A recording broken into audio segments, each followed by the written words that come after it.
Hello good morning, કેમ છો બધા? મજામાં અને મજામાં જ હશો. જય શ્રી રામ. સવાર પડી ગઈ ને હું 6 વાગી ગયા છે, 6 નહીં લગભગ 7 વાગ્યા છે. હું આવી ગયો મારા ખેતરની અંદર. તો હું નીકળી જાઉં છું ફટાફટ. આપણે દૂધ લેવા જતા રહ્યા, બહેણી લઈને નીકળી ગયા દૂધ લેવા. દૂધ લઈને આવી ગયા સીધા ઘેર આવીને પહેલાં તો આપણે ખાઈ લઈએ જમ્બો મસ્ત મઠ્ઠો મઠ્ઠો. પછી પગીએ પાછા ખેતરમાં આ કોઈક જીવડું જોવા મળ્યું. શું શકે જો મને? અને આ ભાઈ અમારા સોમ કાકો જોવો ભાઈ નેદવાનું ચાલુ છે બરાબર. જોવો તમે. હા હા, બધા લોકો ખેતરો વાવવા મળે ને ખેડવા મળે છે. જઈએ આમાં ઘેર, ખેતરોનું કામ પતી ગયું. ઘેર જઈને નાહી લઈએ શાંતિથી, પછી મળીએ.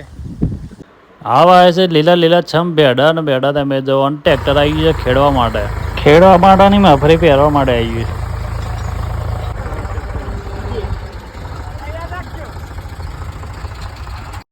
ખેતરમાં તો બધા પાલી ગયા ને બધું મફળી તો પહેરાઈ છે, પણ હજુ રાતે એક ખેતર બાકી છે. રાતે મને સોયાબીન પહેરવામાં આવી ગયો છે ને ટ્રેક્ટર જો ભાઈ રાતે 9 વાગે છેડાય.